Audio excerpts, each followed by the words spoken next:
నేను ఎక్కడికి వెళ్ళినా ఆ ప్లేస్ మీరు కూడా చూస్తే బావుంటదని నాకనిపిస్తది. ఈరోజు నేను ఎక్కడున్నానంటే కార్ఖానాలో. బిఫోర్ మ్యారేజ్ అసలు కార్ఖానా ఎలా ఉంటుందో కూడా నాకు తెలీదు. బట్ మ్యారేజ్ అయిన తర్వాత చూడటమే కార్ఖానా అంటే ఇలా ఉంటుంది, ఇలా చేస్తారు అని. కానీ ఏ పనైనా సరే మనం అనుకున్నంత ఈజీగా ఉండదు. ప్రపంచంలో ఏ పనైనా, ఏదైనా సరే కష్టంతోనే ఉంటుంది. మనం బయట షాప్స్‌లో కొనుక్కొని తినేస్తాం కదా! బట్ దాని వెనకాల తయారు చేసే ప్రాసెస్ చాలా ఉంటుంది. నేనైతే పెద్దగా స్వీట్స్ తినను. ఎందుకో చిన్నప్పటి నుంచి స్వీట్‌నెస్ అనేది నాకు అస్సలు నచ్చదు.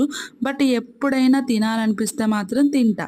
ఇంకా ఆ తర్వాత కార్ఖానాలో పక్కన కూర్చొని ఈ చిట్టి పొట్టి బుల్లి కాజాని తిన్నాను. చాలా బావుంది.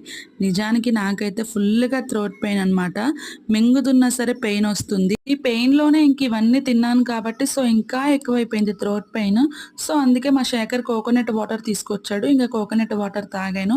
కొంచెం బాడీలో హీట్‌ని రెడ్యూస్ చేసి నాకు థ్రోట్ పెయిన్ అనేది కొంచెం రెడ్యూస్ చేస్తదని